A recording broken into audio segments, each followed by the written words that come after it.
Hello friends. Previous class में हम लोगों ने न्यूटन के फर्स्ट लॉ के बारे में स्टडी किया था और वहां पर हमने ये देखा था कि न्यूटन के फर्स्ट लॉ को लॉ ऑफ इनर्शिया भी बोलते हैं। इनर्शिया वो प्रॉपर्टी होती है किसी भी ऑब्जेक्ट की जिससे कि वो अपने रेस्ट के स्टेट में या मोशन के स्टेट में या डायरेक्शन में किसी भी तरह के चेंज को रेसिस्ट करती है। तो जिस बॉडी का मास जितना ज्यादा होगा उसका इनर्शिया उतना ही ज्यादा होगा। इसीलिए एक ट्रेन का जो इनर्शिया है वो ज्यादा होता है in comparison to a bicycle. इसीलिए अगर उस ट्रेन के सपोज वो ट्रेन स्टेशनरी पोजीशन में है तो उसको मूव करने में ज्यादा एफर्ट लगता है। और जब अगर वो मोशन की स्टेट में है तो उसको रेस्ट में लाने में भी ज्यादा एफर्ट हमें लगाना पड़ता है। इसी तरह अगर उसकी डायरेक्शन हमें चेंज करनी हो तो उसके लिए भी हमें जो एफर्ट लगेगा वो ज्यादा लगेगा। ठीक है। तो इनर्शिया को हम तीन टाइप्स से क्लासिफाई कर सकते हैं जिसको हम देखते हैं। तो types of inertia, types of inertia. तो इनर्शिया को तीन पार्ट्स में क्लासिफाई किया जा सकता है। फर्स्ट है इनर्शिया ऑफ रेस्ट,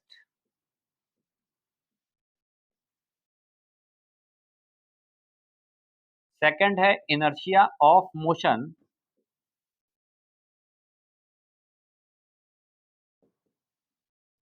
और थर्ड है इनर्शिया ऑफ डायरेक्शन।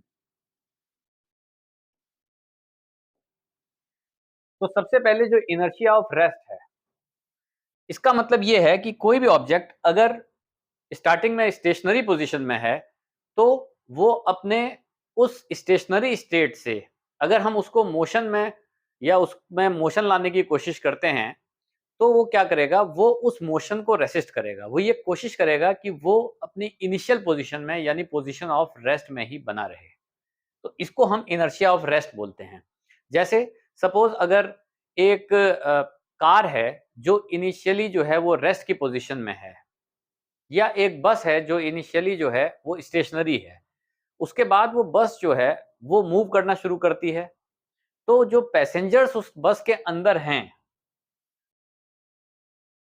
वो किस तरह से मतलब उनका मोशन होगा अगर हम उसको देखें। सपोज पैसेंजर जो है वो स्टैंडिंग पोजीशन में है, ठीक है, इस बस के अंदर। तो क्या होगा कि ये जो लेग्स हैं इसके पैसेंजर्स के जो पैर हैं ये बस का पार्ट हैं, या कहिए कि ये जो है इस बस के कांटेक्ट में है। और बाकी का जो बॉडी पार्ट है यानी अपर बॉडी पार्ट जो इस पैसेंजर का है वो डायरेक्टली बस के कांटेक्ट में सपोज नहीं है। ठीक है।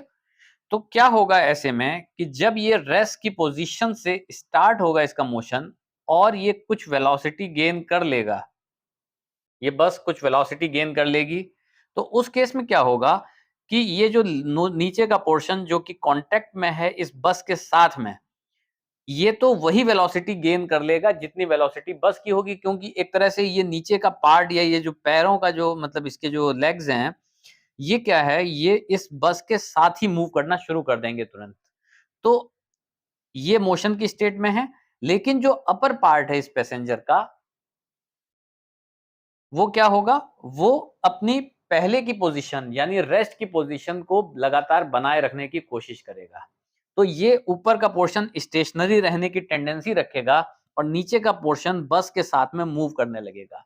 तो एज अ रिजल्ट क्या होगा कि ऊपर के पार्ट की जो टेंडेंसी है वो उसी पोजीशन पे रुकने की है, लेकिन नीचे का पार्ट आगे की तरफ हो जाएगा। तो एज अ रिजल्ट ये जो पैसेंजर है इसकी टेंडेंसी पीछे की तरफ यानी पीछे की तरफ फॉल डाउन करने की है, यानी कि जो बस की वेलोसिटी है या जो बस की डायरेक्शन है मूवमेंट की उसके ऑपोजिट में फेल डाउन मतलब पीछे जाने की है। तो इसकी वजह से क्या होगा, ये पैसेंजर जो है वो पीछे की तरफ फॉल करने की टेंडेंसी रखेगा। ठीक इसी तरीके से अगर सपोज किसी भी ट्री के किसी भी पेड़ के अगर हम ब्रांचेस को हिलाते हैं तो उस केस में क्या होता है कि जो उसकी लीव्स हैं वो लीव्स अपनी ओरिजिनल पोजीशन को बनाए रखने की या ओरिजिनल स्टेट को बनाए रखने की कोशिश करेंगी। लीव्स चूँकि स्टेशनरी थी स्टार्टिंग में, तो अब भी वो स्टेशनरी होने की कोशिश करेंगी, लेकिन ब्रांचेस अपनी जगह से शेक होने लगी हैं, यानी ब्रांचेस हिलने लगी हैं अपनी जगह से, तो जो इसके जो लीव्स हैं, वो डिटैच होने की कोशिश करेंगी ब्रांचेस के साथ में। इसी तरह से एक एग्जांपल और है कि सपोज़ कोई कारपेट है जिसको कि हम उसके डस्ट को रिमूव करना चाहते हैं, तो हम क्या करेंगे, अगर सपोज़ उस कारपेट को स्टिक से हम उसके ऊपर स्टिक से अगर जैसे फ़ोर्स अप्लाई करते हैं, तो उस केस में क्या होता है, जो डस्ट है, डस्ट का भी इनर्शिया है क्योंकि वो स्टार्टिंग में रेस्ट की पोज़ीशन में है, तो रेस्ट की पोज़ीशन को ही वो लगातार बनाए रखने की कोशिश करेगा। लेकिन हमने क्या किया, हमने मोशन दे दिया कारपेट को with the help of the stick, तो क्या होगा कि जो कारपेट है, वो तो मोशन में आ जाएगा, लेकिन डस्ट अपने रेस्ट की पोज़ीशन को बनाए रखने की कोशिश करेगी। डस्ट के पार्टिकल्स अपने रेस्ट की पोज़ीशन को बनाए रखने की कोशिश करेंगे, तो वो क्या होगा, वो कारपेट से डिटैच हो जाएँगे। तो इस तरह से जो कारपेट है वो क्लीन होता है। तो ये सब जो भी एग्ज़ाम्पल्स हैं, ये इनर्शिया ऑफ रेस्ट के एग्ज़ाम्पल्स हैं, ठीक है? इसके बाद इनर्शिया ऑफ मोशन को देखते हैं। तो सपोज़ यही बस है, जो स्टार्टिंग में किसी वेलोसिटी के साथ में मूव कर रही थी। उसके बाद जो बस का जो ड्राइवर है, सपोज़ वो ब्रेक्स अप्लाई करता है, जिसकी वजह से बस धीरे-धीरे रिटार्ड होती हुई फाइनली रेस्ट की पोज़ीशन में आ जाती है। तो उस केस में क्या होगा? उस केस में ये जो पैसेंजर है, इसकी जो बॉडी है, वो उसी वेलोसिटी से मूव कर रही है, जिस वेलोसिटी से ये बस मूव कर रही है, ठीक है? तो इसके जो बॉडी पार्ट्स हैं, वो ये कोशिश करेंगे कि वो अपने इनिशियल स्टेट यानी कि स्टेट ऑफ मोशन को बनाए रखे, तो सारे पार्ट्स उसी वेलोसिटी से मूव करने की टेंडेंसी रखेंगे। लेकिन फाइनली ये बस क्योंकि स्टेशनरी हो गई है, तो ये जो लेग्स हैं इसके पैसेंजर के, जो कि कॉन्टैक्ट में है फ्लोर ऑफ द बस के साथ में, ये स्टेशनरी हो जाएँगे, इनकी वेलोसिटी 0 हो जाएगी, ठीक है? इनकी वेलोसिटी 0 हो जाएगी। लेकिन जो ऊपर वाला अपर पार्ट है, ये इनकी वेलोसिटी वही रहने की टेंडेंसी होगी जो बस की थी, यानी वी वेलोसिटी। तो ये आगे का पार्ट जो है, ऊपर का जो पार्ट है पैसेंजर का, वो जो है आगे की तरफ मोशन करने की टेंडेंसी रखेगा और नीचे का पार्ट रेस्ट पे आ जाएगा, तो इसकी एज़ अ रिज़ल्ट जो ये पैसेंजर है, इसकी टेंडेंसी होगी आगे की तरफ फॉल डाउन करने की, ठीक है? तो इसको इनर्शिया ऑफ मोशन कहते हैं हम लोग। इसी तरह से इनर्शिया ऑफ डायरेक्शन में जो पैसेंजर्स हैं, जो उस बस के अंदर बैठे हुए हैं, वो अगर सपोज़ एक स्ट्रेट लाइन में मोशन कर रहे थे और उसके बाद बस जो है वो टर्न कर लेती है, तो वो चाहेंगे, उनके अंदर एक टेंडेंसी रहेगी उनकी बॉडी में कि वो अपने इनिशियल डायरेक्शन ऑफ मोशन को मेंटेन रखें। अगर सपोज़ बस जो है वो स्ट्रेट लाइन में मूव कर रही थी, तो उनका भी ये उनकी टेंडेंसी ये रहेगी कि वो एक स्ट्रेट लाइन में ही उनकी बॉडी रहे। लेकिन क्योंकि बस ने टर्न ले लिया है, तो उस वजह से उनका जो बॉडी पार्ट बस के कॉन्टैक्ट में है, वो तो उसके साथ बस के साथ में मोशन कर जाएगा उस पर्टिकुलर डायरेक्शन में, लेकिन बाकी का पार्ट अपने ओरिजिनल डायरेक्शन ऑफ मोशन को मेंटेन रखने की कोशिश करेगा, जिसकी वजह से वो पैसेंजर्स साइडवेज़ जो है वो फॉल करने की टेंडेंसी रखते हैं, ठीक है? तो ये इनर्शिया ऑफ डायरेक्शन होती है।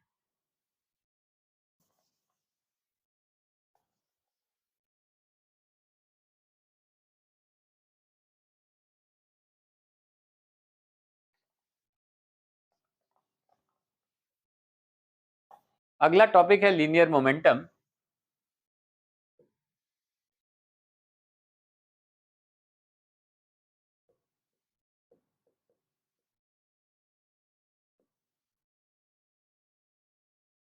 सपोज़ एक ट्रक है, ठीक है? और ट्रक जो है, उसका जो मास होता है, मास उसका हाई रहता है। अगर ये ट्रक एक लो वेलोसिटी से मूव कर रहा है, तो इसका मतलब मास तो इसका हाई है, लेकिन इसकी वेलोसिटी कम है। लेकिन फिर भी अगर ये ट्रक किसी भी चीज से जाके कोलाइड करता है तो उस केस में जो इम्पैक्ट होगा, तो वो इम्पैक्ट जो है वो ज्यादा होगा। भले ही इसकी वेलोसिटी कम है, लेकिन मास ज्यादा है, इसलिए इसका इम्पैक्ट ज्यादा होगा। इसी तरीके से अगर एक बुलेट है,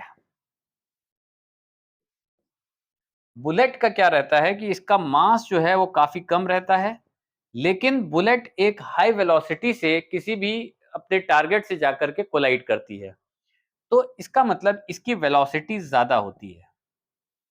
और ओवरऑल अगर इम्पैक्ट की बात करें या अपने टारगेट पे असर करने की बात करें, तो वो ज्यादा होता है।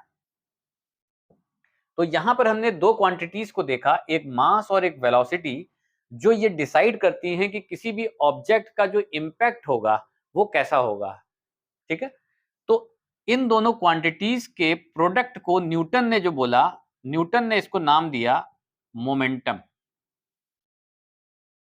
Linear momentum. लीनियर इसलिए क्योंकि ये एक स्ट्रेट लाइन में जो भी बॉडीज मोशन कर रहे हैं उनके लिए हम लोग देख रहे हैं।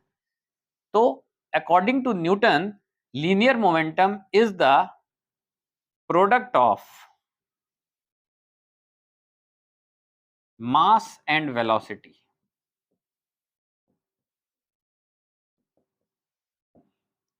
तो अगर किसी भी इम्पैक्ट को हम देखते हैं तो वो इन दोनों के पर डिपेंड करता है, मास पर भी और वेलोसिटी पर भी। इम्पैक्ट जो भी होगा वो एक तरह से प्रोपोर्शनल हो जाएगा मास के भी, और प्रोपोर्शनल होगा वेलोसिटी के भी। इनका प्रोडक्ट लेने पर हम ये कह सकते हैं कि impact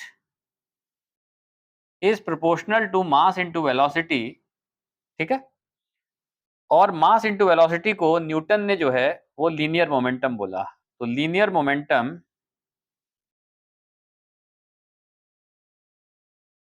is equal to mass into velocity. ठीक है, अब हम ये जानते हैं कि जो वेलोसिटी है ये एक वेक्टर क्वांटिटी होती है और मास जो है वो एक स्केलर क्वांटिटी होता है। तो वेलोसिटी को हम वेलोसिटी वेक्टर से रिप्रेजेंट कर सकते हैं। तो क्योंकि ये दो ऐसी क्वांटिटीज का प्रोडक्ट है जिसमें से एक स्केलर क्वांटिटी और दूसरी वेक्टर क्वांटिटी है, तो इसलिए इनका प्रोडक्ट भी एक वेक्टर क्वांटिटी होगा। तो ये जो लीनियर मोमेंटम जिसको हम स्मॉल p से रिप्रेजेंट करते हैं, is equal to mass into velocity, ये भी एक वेक्टर क्वांटिटी ही होगी। ठीक है, लीनियर मोमेंटम के अगर यूनिट की बात की जाए,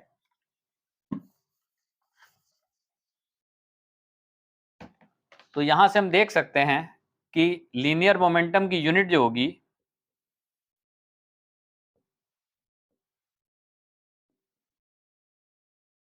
मास की यूनिट मल्टीप्लाइड बाय वेलोसिटी की यूनिट। मास की यूनिट क्या होती है, केजी, इनटू वेलोसिटी की मीटर पर सेकंड। तो केजी मीटर पर सेकंड जो है वो लीनियर मोमेंटम की यूनिट हो जाती है।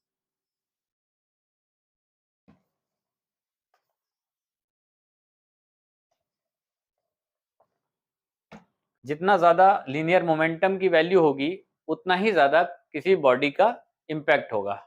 ठीक है, दूसरी चीज ये है कि जो भी डायरेक्शन वेलोसिटी की है वही डायरेक्शन लीनियर मोमेंटम की होगी। यानी लीनियर मोमेंटम में चेंज हमेशा वेलोसिटी की डायरेक्शन में ही होगा। अब किसी भी बॉडी में अगर वेलोसिटी में चेंज हो रहा है तो हम क्या बोलते हैं कि वो बॉडी एक्सेलरेट कर रही है। ठीक है, तो if velocity changes implies object is accelerating।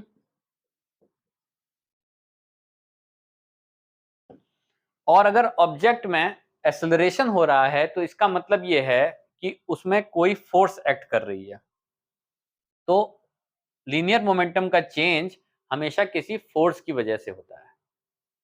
अगर फोर्स लग रही है तो उस बॉडी का जो लीनियर मोमेंटम है वो चेंज होने लगेगा। हम कह सकते हैं कि फोर्स इज नीडेड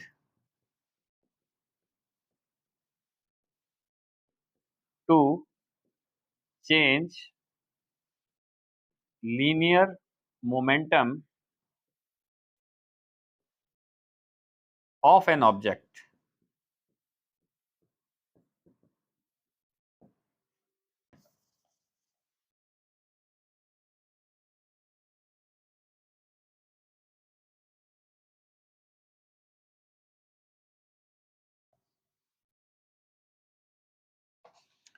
अब हम लोग न्यूटन सेकंड लॉ को स्टडी करेंगे।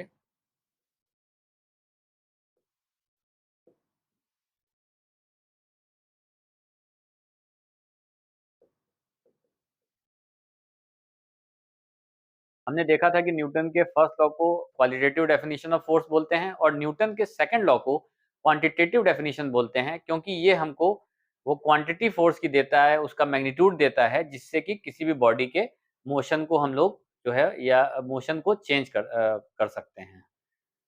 ठीक है, तो according to Newton second law of motion,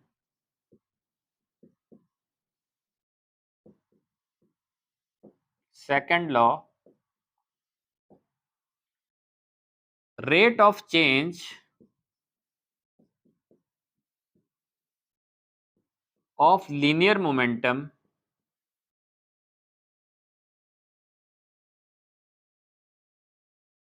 is proportional to external force applied on the object.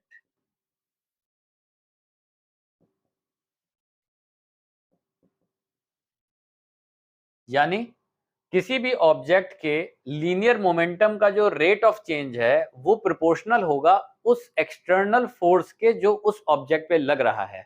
और दूसरी चीज, जो ये चेंज हो रहा है लीनियर मोमेंटम का, ये इसकी डायरेक्शन वही होगी जो एक्सटर्नल फोर्स की डायरेक्शन होगी। तो फर्स्ट पॉइंट तो ये हो गया, और सेकंड पॉइंट हो गया कि चेंज ऑफ लीनियर मोमेंटम, इसको हम स्मॉल p से डिनोट कर दे रहे हैं, is in the direction of external force.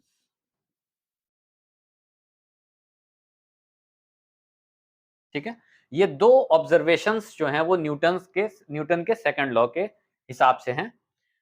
तो यहां से हम कह सकते हैं rate of change of linear momentum, linear momentum का रेट ऑफ चेंज कितना होगा, यानी rate of change of linear momentum का मतलब क्या हो गया, इसका मतलब होता है कि चेंज इन लीनियर मोमेंटम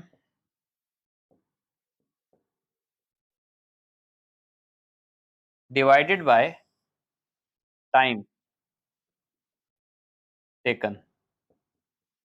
ये प्रोपोर्शनल है एक्सटर्नल फोर्स के। सपोज इसको हम F से डिनोट कर रहे हैं। अब अगर किसी भी ऑब्जेक्ट की इनिशियल वेलोसिटी को हम स्मॉल u से रिप्रेजेंट कर रहे हैं, यानी initial small u equal to initial velocity, इसी तरह small v equal to final velocity, तो यहां से क्या आएगा, change in linear momentum. Linear momentum क्या होता है, चेंज इन लीनियर मोमेंटम का मतलब है p final, final momentum minus initial momentum divided by time taken is proportional to F। यहां से हम कहेंगे p फाइनल की वैल्यू कितनी हो जाएगी, मास इनटू वेलोसिटी फाइनल, जिसको हम स्मॉल v से डिनोट कर रहे हैं, minus mass into initial velocity divided by time. यहां से m हम बाहर ले लेंगे, v minus u divided by t। ठीक है, और यहां हम जानते हैं कि change in velocity with time को क्या कहते हैं, एक्सेलरेशन। तो इसको हम m इंटू a लिख सकते हैं, मास इंटू एक्सेलरेशन। ठीक है, तो यहां पर अगर हम इसकी जगह पर m इंटू a लिख दें, तो m into a will be proportional to f। f क्या है, जो एक्सटर्नल फोर्स है।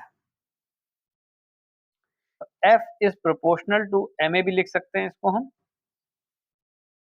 Force is proportional to mass into acceleration.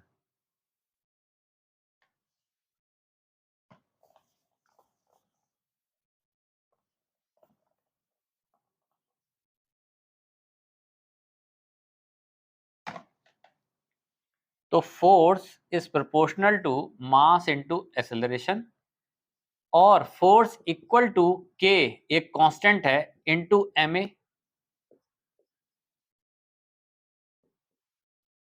अब अगर हम एज्यूम कर लेते हैं कि फोर्स जो है वो 1 न्यूटन की लग रही है एक ऑब्जेक्ट पर जिसका मास 1 केजी है और जिसका acceleration 1 metre per second square है, तो उस केस में अगर हम ये वैल्यूज यहाँ रख देते हैं तो फोर्स की वैल्यू 1 हो गई इक्वल टू के इंटू मास की वैल्यू भी 1 है और ए की वैल्यू भी 1 है, तो यहाँ से के की वैल्यू 1 हो जाएगी। क्योंकि के कांस्टेंट है तो हर केस में चाहे फोर्स की वैल्यू कितनी भी हो, मास की वैल्यू भी कितनी हो, चाहे एक्सेलरेशन की वैल्यू भी कितनी हो, उन सारे केसेस में के जो है वो कांस्टेंट रहेगा। ठीक है, तो इस केस में जहां पे इनकी वैल्यूज इतनी हमने रखी है उस केस में भी इस कांस्टेंट की वैल्यू उतनी ही रहनी चाहिए। तो यहाँ से k की वैल्यू 1 आ जाएगी, तो फोर्स की वैल्यू यहाँ से हो जाएगी 1 इंटू एम ए, और force equal to m a, force equal to mass into acceleration. इसी को हम न्यूटन के सेकंड लॉ के रूप में जानते हैं। ठीक है, तो यहाँ पर हमने डिराइव कर लिया है कि force equal to mass into acceleration कैसे होता है।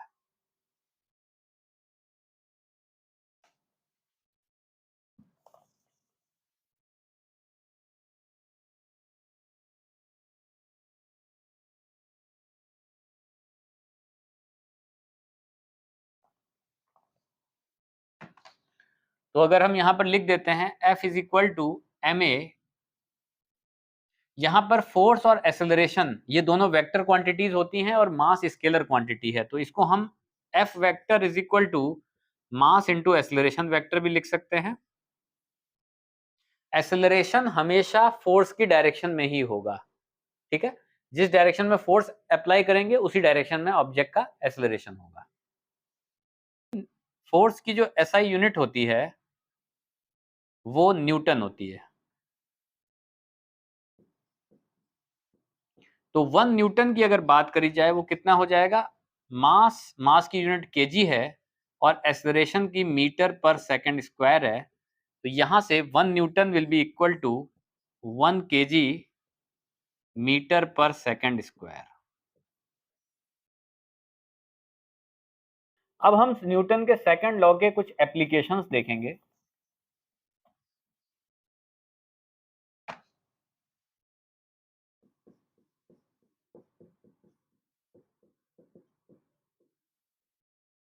क्रिकेट में जो बॉल यूज होती है, तो जो कैच करने वाला होता है वो जब भी बॉल को कैच करता है तो अपने हाथों को थोड़ा पीछे ले जाता है।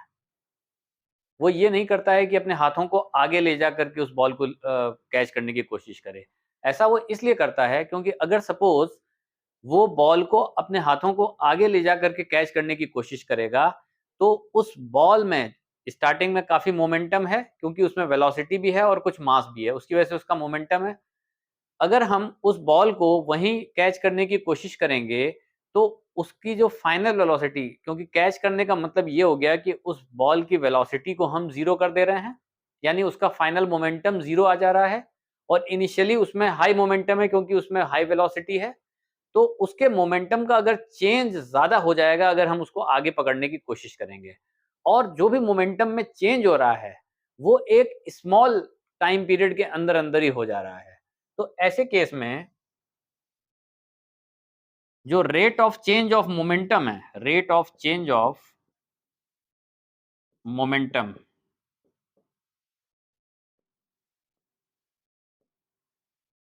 यानी m into final velocity minus m into initial velocity divided by t। यहाँ हम देख सकते हैं कि बॉल जो है उसकी फाइनल वेलोसिटी 0 कर देनी है हमको, और इनिशियल वेलोसिटी उसकी हाई है, और जो टाइम है क्योंकि हम उस बॉल को तुरंत पकड़ ले रहे हैं या ऑन द स्पॉट तुरंत ही मतलब आगे अपने हाथ को करके पकड़ ले रहे हैं, तो उस केस में ये जो टाइम इंटरवल है ये हमें कम मिल रहा है, दिस इज़ लो। तो इसकी वजह से क्या होगा, ये जो न्यूमरेटर है इसकी वैल्यू तो हाई होगी, डिनोमिनेटर की वैल्यू लो होगी, जिसकी वजह से ओवरऑल जो ये rate of change of momentum है ये और ज़्यादा हो जाएगा, क्योंकि नीचे का इसका टर्म कम है, टाइम कम है और मोमेंटम में चेंज ज़्यादा हो रहा है। तो क्या होगा, ओवरऑल इसकी वैल्यू काफ़ी ज़्यादा हो जाएगी। तो rate of change of momentum जो है वो फ़ोर्स के प्रोपोर्शनल होता है। तो उस बॉल को पकड़ने में जो उसको फ़ोर्स लगेगा वो बहुत ज़्यादा लगेगा, जिससे कि उसके हाथों में चोट भी लग सकती है। तो इस वजह से क्या करता है, जो भी उसको कैच करने वाला है, वो अपने हाथों को थोड़ा पीछे ले जाता है। पीछे ले जाने से क्या होगा कि ये जो टाइम है t, ये उसको ज़्यादा मिल जाएगा। t की वैल्यू जो है उस केस में t की वैल्यू जो है वो हाई हो जाएगी। ज़्यादा टाइम इसको मिल जाता है क्योंकि वो थोड़ी देर उसको बॉल को पकड़े रहता है। इसकी वजह से जो चेंज इन मोमेंटम है, ये हाई टाइम में हो रहा है, तो ओवरऑल इसका इफ़ेक्ट या rate of change of momentum उतना ज़्यादा नहीं होता, जिसकी वजह से जो फ़ोर्स है, वो उतना ज़्यादा नहीं लगेगी इस केस में, जिससे कि उसके हर्ट होने के चांसेस कम हो जाते हैं। ठीक है? तो ये एक इम्पोर्टेंट एप्लीकेशन है न्यूटन के सेकंड लॉ ऑफ मोशन का। अब हम लोग कुछ क्वेश्चंस या कुछ न्यूमेरिकल्स की हेल्प के साथ में जो भी ये मोमेंटम का कांसेप्ट है, इसको स्टडी करेंगे या इसको अंडरस्टैंड करने की कोशिश करेंगे।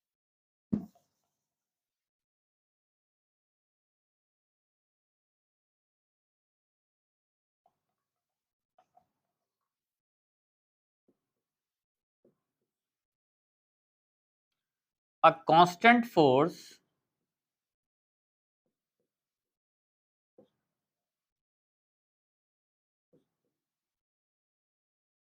acts on an object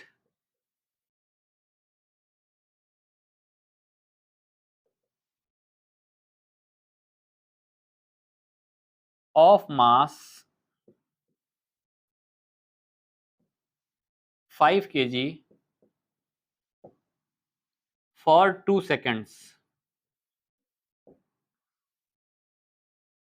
It increases the object's velocity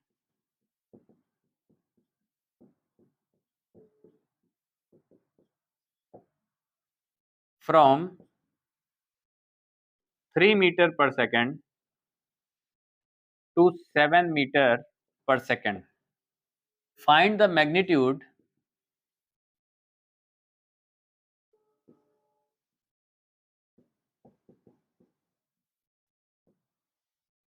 of applied force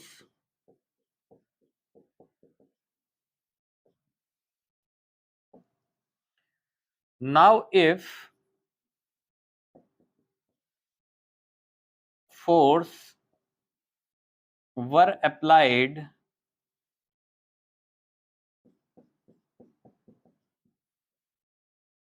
for a duration of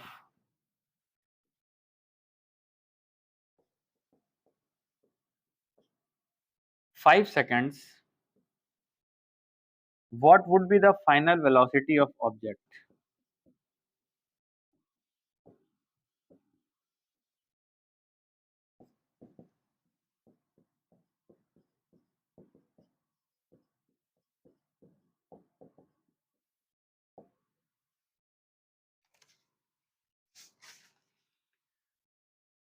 तो देखिए, a constant force acts on an object of mass 5 KG. Mass कितना दिया हुआ है? 5 केजी। और जो फोर्स है वो 2 सेकंड्स तक लग रही है, यानी time equal to 2 seconds. It increases the object's velocity from 3 metre per second to 7 metre per second. इसका मतलब इनिशियल वेलोसिटी है 3 मीटर पर सेकंड और final velocity 7 metre per second. Find the magnitude of applied force. Applied force का magnitude पूछा जा रहा है। तो हमें मालूम है न्यूटन सेकंड लॉ के हिसाब से force equal to mass into acceleration. तो मास की वैल्यू यहाँ 5 है और हमें एक्सेलरेशन की वैल्यू निकालनी है। तो हम जानते हैं कि इक्वेशंस ऑफ मोशन का अगर हम यहाँ पर यूज कर लेते हैं तो v is equal to u plus a t होता है। v फाइनल वेलोसिटी 7 दे रखी है, इनिशियल वेलोसिटी 3 दे रखी है, plus acceleration into time 2 seconds दिया हुआ है। यहां से हम लिख सकते हैं कि twice of a is equal to 4 और a is equal to 2 metre per second square. ठीक है, ये वैल्यू अगर हम यहाँ पर सब्स्टिट्यूट कर देते हैं तो 5 इंटू एक्सेलरेशन 2 यानी 10 न्यूटन्स। तो यहाँ पर फोर्स की वैल्यू 10 न्यूटन्स आ जाती है। सेकेंड पार्ट में ये पूछा गया है कि if the force were applied for a duration of 5 seconds, तो सेकेंड पार्ट में जो टाइम है वो 5 सेकेंड्स दिया हुआ है। What would be the final velocity of the object, final velocity पूछी गई है। अब मास हमें पहले ही दे रखा है कि 5 केजीज है और ये जो फोर्स है ये फोर्स 5 सेकेंड्स तक किया गया। इसका मतलब फोर्स की वैल्यू कांस्टेंट है, जो पहले फोर्स थी उतनी फोर्स अभी भी बनी हुई है। और फोर्स की वैल्यू हम देख चुके हैं, फोर्स कितना है, फोर्स इक्वल टू 10 न्यूटन्स। अब हमें फोर्स की वैल्यू पता है अगर, तो हम लिख सकते हैं कि force equal to mass into acceleration, और मास कितना है 5 into acceleration is equal to 10। यहां से एक्सेलरेशन की value 2 metre per second square आ रही है इस केस में। इसका मतलब यहां पर भी एक्सेलरेशन सेम है। ठीक है, अब फाइनल वेलोसिटी अगर हमें इसकी पता करनी है तो हम क्या करेंगे, v is equal to u plus a t use कर सकते हैं। v is equal to u की वैल्यू कितनी है इनिशियल वेलोसिटी की, इनिशियल वेलोसिटी की वैल्यू जो है वो 3 मीटर पर सेकंड थी। तो u को हमने 3 रख लिया, एक्सेलरेशन 2 रख लिया, और टाइम इंटरवल हमें जो है 5 सेकंड्स दिया हुआ है इस केस में। तो यहाँ से फाइनल वेलोसिटी की वैल्यू 3 प्लस 10 और 13 मीटर पर सेकंड हो जाएगी। ठीक है,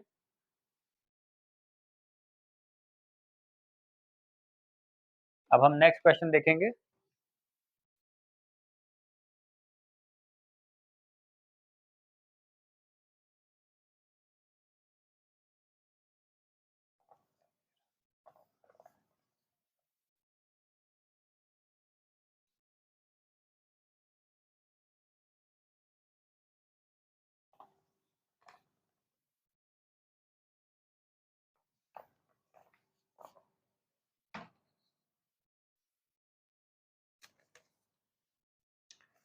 क्वेश्चन नंबर सेकंड है, speed time graph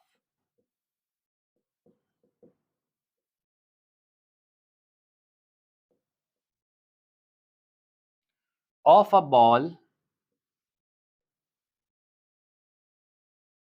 of mass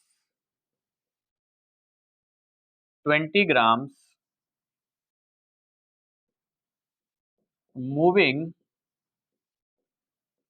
along a straight line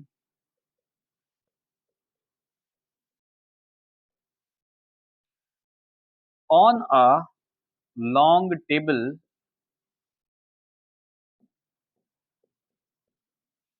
is given in figure.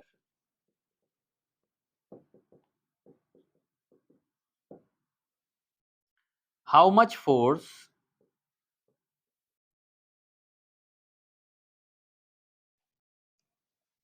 does the table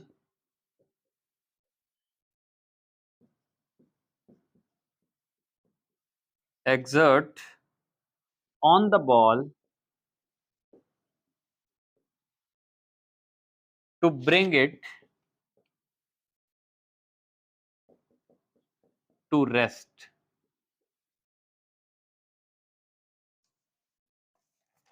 और जो स्पीड टाइम ग्राफ दे रखा है,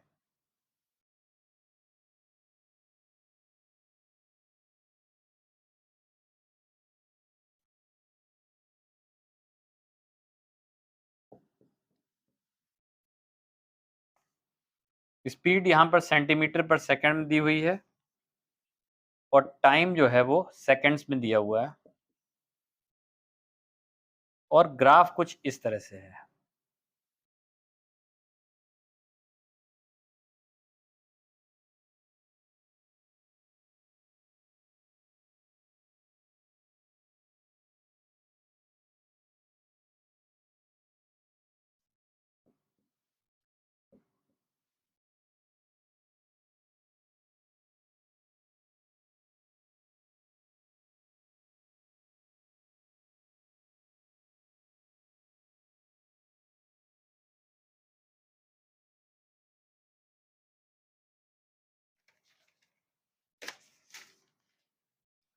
तो स्पीड टाइम ग्राफ दिया हुआ है एक बॉल के लिए जिसका मास जो है वो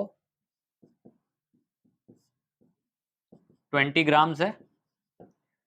ये एक स्ट्रेट लाइन में मूव कर रही है ऑन अ लॉन्ग टेबल, एक टेबल के ऊपर, ठीक है।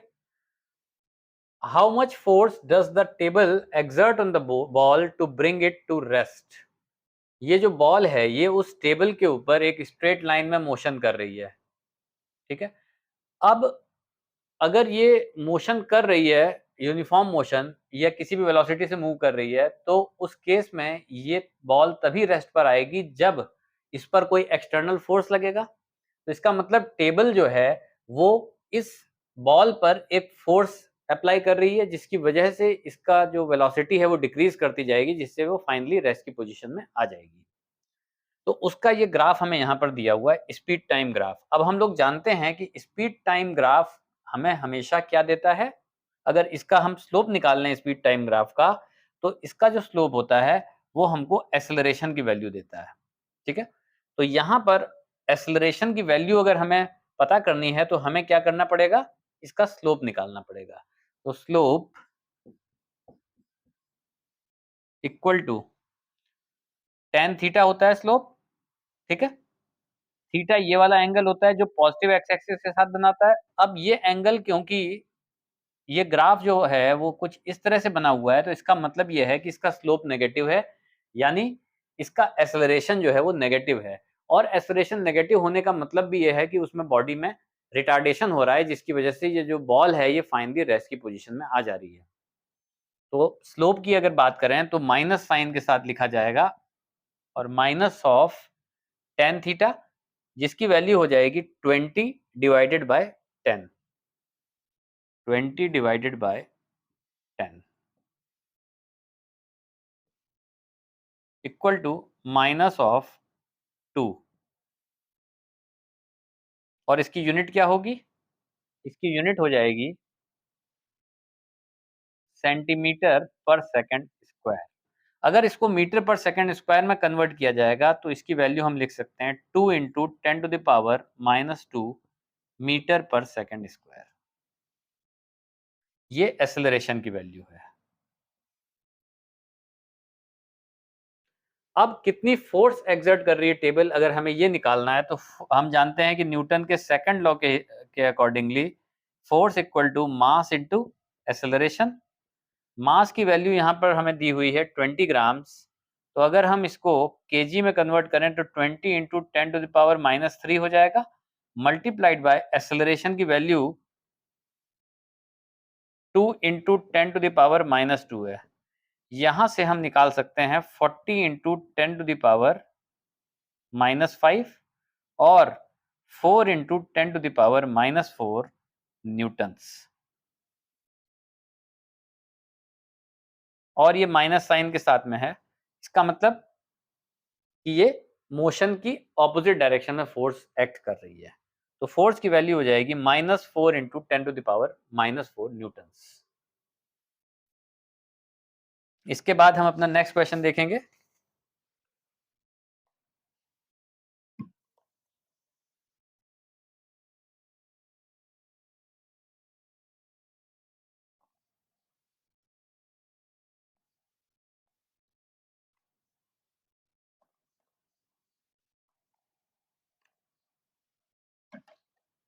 क्वेश्चन नंबर थर्ड है, a force of 5 newton gives a mass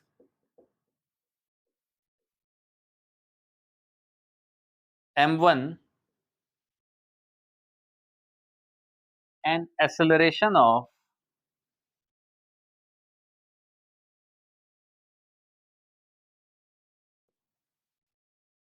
10 meter per second square and a mass m2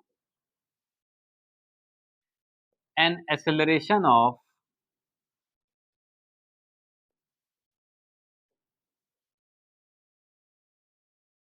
20 meter per second square. What acceleration would it give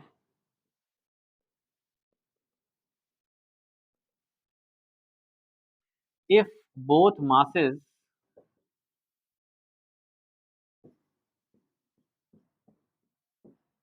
were tied together?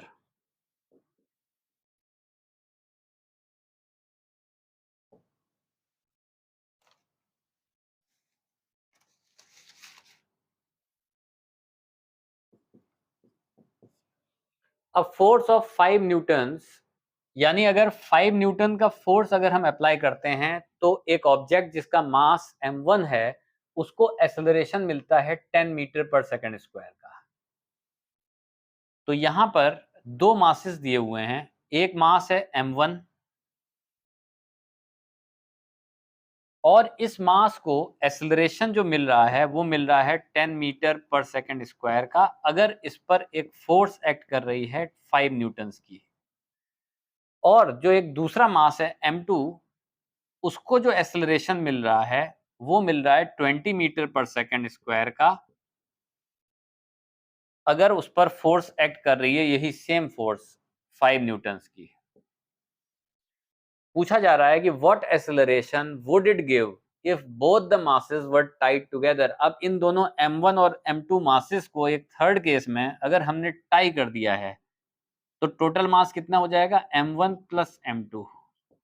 अगर दोनों को हमने tie कर दिया इन दोनों masses को आपस में एक दूसरे के साथ में, तो अगर इसका मास m1 है इसका m2 है तो टोटल मास कितना हो जाएगा m1 प्लस m2।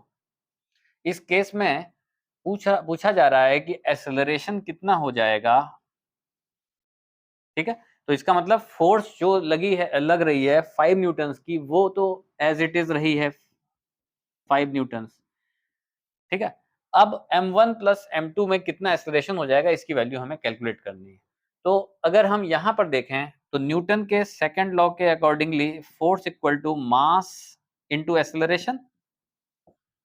यहां से 5 इक्वल टू m की वैल्यू यहाँ m1 है इनटू एक्सेलरेशन की वैल्यू 10 है, तो यहां से mass of the first object 5/10 equal to 0.5 KG हो जाएगा। इसी तरह से अगर हम force equal to mass into acceleration यहां पर अप्लाई करेंगे तो यहां पर भी हमको 5 is equal to m2 multiplied by 20 मिल जाएगा। तो यहां से m2 की वैल्यू 5 डिवाइडेड बाय 20 हो जाएगी, जिसको हम 0.25 लिख सकते हैं केजीज। अब हमें यहां से m1 और m2 की वैल्यू मिल गई है। इसको अगर हम यहां पर थर्ड केस में अप्लाई करते हैं तो यहां पर force equal to mass into acceleration, force यहां भी 5 है, मास की वैल्यू यहां पे m1 प्लस m2 है और एक्सेलरेशन हमें कैलकुलेट करना है। यहाँ से m1 प्लस m2 की वैल्यू अगर हमें निकालनी होगी तो हम क्या करेंगे, यहाँ से इनकी वैल्यूज यहाँ रख देंगे तो क्या आ जाएगा m1 प्लस m2 0.5 प्लस 0.25 यानी 0.75 मल्टीप्लाइड बाय एक्सेलरेशन। यहाँ से एक्सेलरेशन की वैल्यू 5 डिवाइडेड बाय 0.75 हो जाएगी। इसको अगर सिंप्लीफाई करते हैं तो 20/3 या 6.67 metre per second square acceleration की वैल्यू निकल जाएगी, ठीक है। तो इस तरह से इस क्वेश्चन को सॉल्व करते हैं।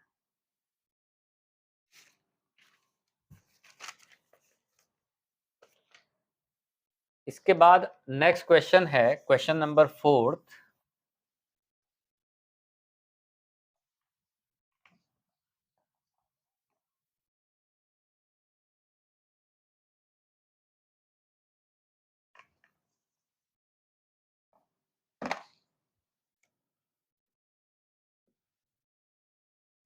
A force of 4 newtons acts on a body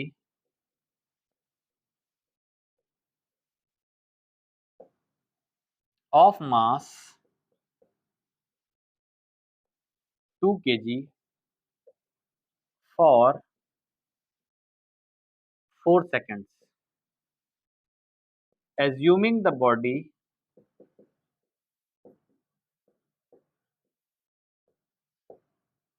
to be initially at rest,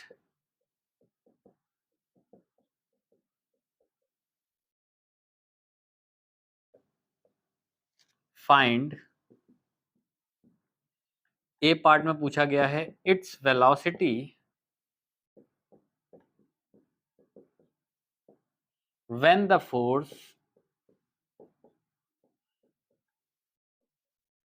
stops acting.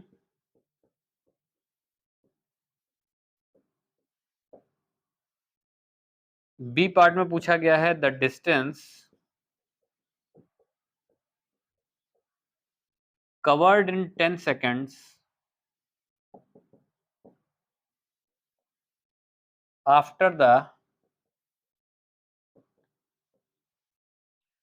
force starts acting।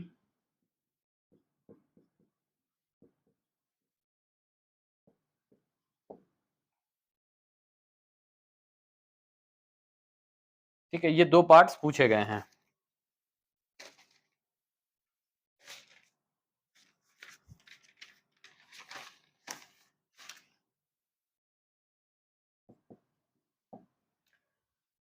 A force of 4 Newton acts on a body of mass 2 kg for 4 seconds.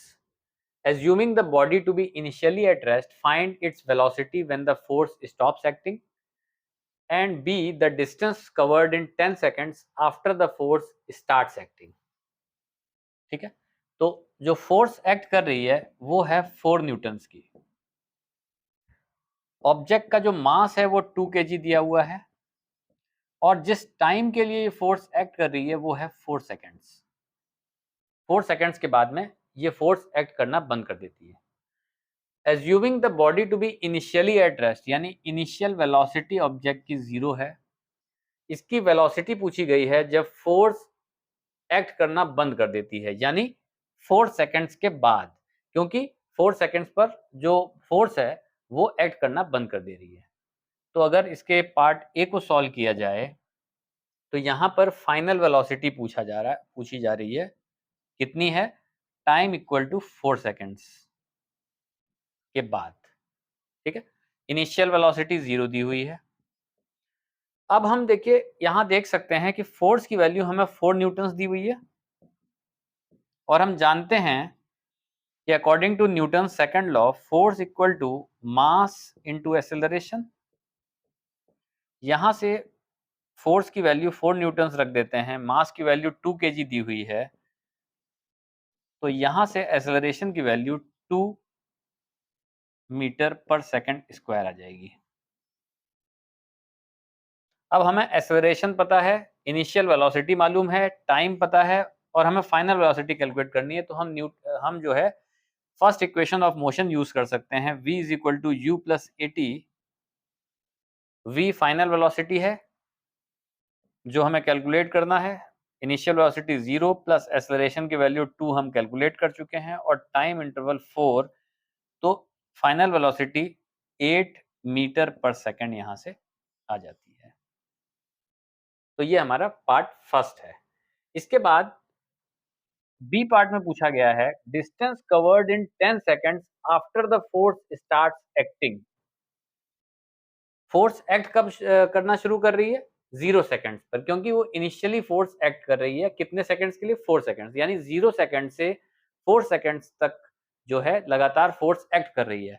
तो हमसे ये जो distance पूछा गया है वो पूछा गया है 10 सेकंड्स में after the force starts acting, यानी 0 सेकंड से लेके 10 सेकंड्स तक जो डिस्टेंस ट्रेवल्ड है, ये हमसे पूछा गया है। तो देखिए 4 सेकंड तक तो फोर्स एक्ट कर रही है, यानी इसको अगर हम 2 पार्ट्स में डिवाइड कर लेते हैं तो एक हो जाता है अप टू 4 सेकंड्स और दूसरा हो जाता है after 4 seconds. Up to 4 seconds force act कर रही है, ठीक है, फोर्स एक्ट्स, और after 4 seconds no force acts. अब क्योंकि 4 सेकंड के बाद कोई भी फोर्स एक्ट नहीं कर रही है, तो इसका मतलब जितनी वेलोसिटी 4 सेकंड्स तक इस बॉडी ने अटेन कर ली है, वही सेम वेलोसिटी 4 सेकंड्स के बाद भी ये कंटिन्यू रखेगा। क्योंकि कोई भी फोर्स नहीं है 4 सेकंड्स के बाद में, इसका मतलब किसी भी तरह का कोई एक्सेलरेशन नहीं है, और अगर एक्सेलरेशन नहीं है तो मतलब ये हो गया कि वो कांस्टेंट वेलोसिटी से मूव करती रहेगी। तो यहाँ पर हम क्या करेंगे, हम डिस्टेंस ट्रेवल जो है टोटल डिस्टेंस ट्रेवल्ड कैलकुलेट करने के लिए अप टू 4 सेकंड्स कितना डिस्टेंस ट्रेवल किया और plus after 4 seconds till 10 seconds कितना डिस्टेंस ट्रेवल किया, इन दोनों को ऐड कर देंगे तो हमें टोटल डिस्टेंस ट्रेवल्ड मिल जाएगा। ठीक है, तो देखिए 4 सेकंड्स तक, अप टू 4 सेकंड्स, इसकी इनिशियल वेलोसिटी 0 है, टाइम 4 सेकंड्स है और एक्सेलरेशन की वैल्यू हम कैलकुलेट कर चुके हैं कि 2 है। तो अगर यहां से डिस्प्लेसमेंट निकालना हो तो सेकंड इक्वेशन ऑफ मोशन से हम लिख सकते हैं s equal to ut plus half a t square. u की वैल्यू कितनी है 0 प्लस हाफ ऑफ एक्सेलरेशन की वैल्यू 2 है और टाइम 4 सेकंड्स है, तो यहां से 16 मीटर्स जो है वो डिस्प्लेसमेंट या डिस्टेंस कवर्ड हो जाएगा। ठीक है, ये हो गया अप टू 4 सेकंड्स। अब 4 सेकंड्स के बाद में, 4 सेकंड्स के बाद में वेलोसिटी लगातार कांस्टेंट बनी रहेगी। अब अगर हमें ये निकालना हो कि 4 सेकंड्स के बाद वेलोसिटी कितनी हो जाएगी, तो हम क्या कर सकते हैं, यहां से देख सकते हैं फर्स्ट पार्ट में, जो कि हम निकाल चुके हैं कि फोर्स ने जब स्टॉप कर दिया है एक्ट करना, यानी आफ्टर 4 सेकंड्स, तो final velocity 8 metre per second हो गई है और ये जो है लगातार कांस्टेंट बनी हुई है। तो यहां से अगर डिस्टेंस निकालना होगा तो क्या हो जाएगा, वेलोसिटी मल्टीप्लाइड बाय टाइम, क्योंकि वेलोसिटी लगातार कांस्टेंट है और इसकी मैग्नीट्यूड कितना है 8 इनटू कितने टाइम के लिए एक्ट कर रहा है, देखिए 4 सेकंड से एक्ट करना शुरू करता है और 10 सेकंड्स तक लगातार कांस्टेंट वेलोसिटी रहती है। इसका मतलब 6 सेकंड्स जो ये टाइम इंटरवल है, ये कितना हो जाएगा 6 सेकंड्स। तो ये यहां से 48 मीटर्स हो जाएगा distance travelled. Total distance travelled की अगर वैल्यू निकालनी होगी तो इन दोनों को हम ऐड कर देंगे। तो बी पार्ट में टोटल डिस्टेंस, इसको हम यहां लिख देते हैं,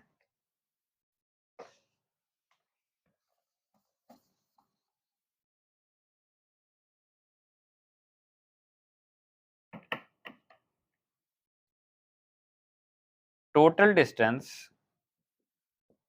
will be equal to 16 plus 48, ये हो जाएगा 64 मीटर्स। तो 64 मीटर्स टोटल डिस्टेंस हो जाएगा in 10 seconds after the force starts acting.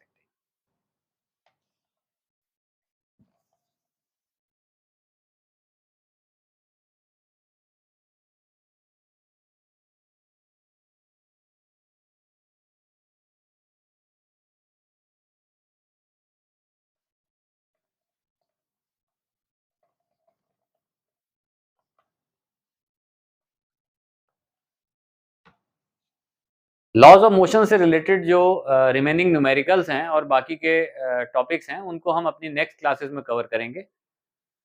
Thanks for watching.